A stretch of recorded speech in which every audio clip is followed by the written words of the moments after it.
નમસ્કાર મિત્રો, ખાસ કરીને આજના વિડીયો આપણે ગરમી, ઉકળાટ, તાપમાન, પવન અને વરસાદ વિશેની વાત કરવાની છે. સાથે આપણે હવે વાવેતરની પેટર્નમાં કદાચ થોડાક ફેરફાર કરવા પડે તે વિશેની સંપૂર્ણ માહિતી આપું એ પહેલા આપણે એ જણાવી દઉં. થોડા દિવસ પહેલા આપણે એક વિડીયો મૂક્યો હતો જેમાં બતાવ્યું હતું કપાસના સારા બિયારણો. આ વિડીયોના અંતમાં એ વિડીયો પણ અહીં સાઈડમાં બતાવશે. દરેક મિત્રોએ આ વિડીયોના અંતમાં એ વિડીયો જોઈ લેવાનો છે. હવે સૌ પ્રથમ તો અત્યારે વરસાદ ખેંચાયો છે ચોક્કસથી, પણ આપણે એક કહેવત છે કે બળદને બી સાચવીને રાખજો, મેઘો વરસ છે અને વાવણી થશે. આ સૂત્ર આપણે યાદ રાખવાનું છે. બળદ અને બી આ સાચવીને રાખજો. હવે ટૂંક સમયની અંદર ચોમાસું છે આગળ વધશે અને આપણે વાવણી લાયક વરસાદ પણ થવાના છે. જેવી રીતે 28 થી 3 જુલાઈ વચ્ચે આપણે જે એક વાવણીનું અનુમાન આપ્યું છે એમાં બધાને વરસાદ થવાની શક્યતાઓ છે.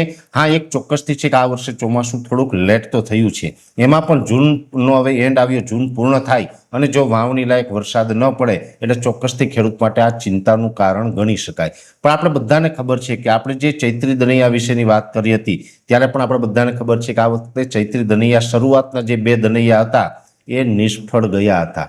અને એ નિષ્ફળ ગયા હતા ત્યારે એક અનુમાન હતું કે શરૂઆતના 2 નક્ષત્ર છે એ પણ કદાચ તકલીફ કરાવી શકે છે. અને જે ચૈત્રી દનૈયા 2 નિષ્ફળ ગયા એનું પરિણામ પણ અત્યારે આપણે જોઈ રહ્યા છીએ. એટલે આમ જોવા જઈએ તો વિજ્ઞાન જાથાને બધું જે અંબાલાલ કાકા પટેલ ઉપર જે કહેતા હતા કે આવું બધું ખોટું છે, એવું નથી. આ વર્ષે આ એનું સીધું પ્રમાણ છે. ચૈત્રી દનૈયા ફેલ ગયા તો 2 નક્ષત્ર પણ અત્યારે ચોમાસાના ફેલ ગયા છે. પણ હવે બીજા દનૈયા સારા હતા એટલે હવે રાબેતા મુજબ પછી ચોમાસું જામશે. વરસ સાવ નબળું નથી થવાનું, કોઈ ચિંતા કરતા નહીં. બીજી વાત એ કરવાની છે, આમ તો વાવેતરના પેટર્નમાં ચેન્જ કરવો પડશે, પણ સૌ પ્રથમ ગરમી, ઉકળાટ અને તાપમાન. હવે આમ જોવા જઈએ તો અત્યારે તાપમાન છે 32 થી 36 ડિગ્રીની રેન્જમાં ચાલી રહ્યું છે, પણ આપણે ભેજનું પ્રમાણ વધારે છે એટલે ગરમી, ઉકળાટ અને બફારો છે અસહ્ય થઈ રહ્યા છે. જેથી તાપમાન 32 થી 36 ડિગ્રીની રેન્જમાં હોવા છતાં ક્યાંક 40 ડિગ્રી જેવો આપણે અનુભવ થાય છે. અને આમ તો આપણે ઘણા સમયથી કહેતા હતા કે ગરમી, ઉકળાટ અને બફારો છે એ સંપૂર્ણ જૂન મહિના દરમિયાન જોવા મળશે. જુલાઈ મહિનામાંથી પછી થોડુંક આપણે રાહત મળશે. એ જ મુજબ જોવા જઈએ તો અત્યારે આપણે ગરમી, ઉકળાટ, બફારો ચાલી રહ્યા છે. તાપમાન 32 થી 36 ડિગ્રીની રેન્જમાં છે. આ તાપમાનમાં લગભગ 2 જુલાઈ 2026 થી તાપમાન ઘટી અને લગભગ એવું અનુમાન છે કે 30 ડિગ્રી કરતાં નીચે આવી જશે.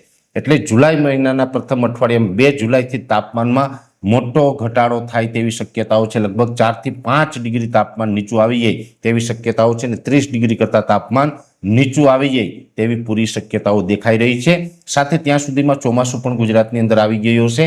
એટલે 2 તારીખથી જ આપણે ગરમી, ઉકળાટ અને બફારામાંથી રાહત મળશે. ઘણા સમયથી ગરમી, ઉકળાટ, બફારો અને એકદમ ઊંચા તાપમાનમાં આપણે બધા હેરાન પરેશાન છે. આમાંથી 2 જુલાઈથી આપણે રાહત મળે તેવી શક્યતા હાલ દેખાઈ રહી છે. બીજી વાત છે પવનની. સામાન્ય રીતે જોવા જઈએ તો અત્યારે નૈઋત્યનું ચોમાસું રોકાયું છે અને પવનની ઝડપ પણ વધારે છે. જો કે આ ચોમાસું હવે 28 થી 3 જુલાઈમાં ગુજરાતની અંદર જામવાનું છે, પણ પવનની ઝડપ છે એ આપણે અત્યારે લગભગ એવરેજ 22 થી લઈને 26 કિલોમીટર પ્રતિ કલાકની ઝડપે પવન ચાલી રહ્યા છે. આ પવનની ઝડપ છે એ પણ ઘટવી જરૂરી છે. લગભગ લાગી રહ્યું છે કે 30 જૂન અથવા 1 જુલાઈથી પવનની ઝડપમાં ઘટાડો થશે.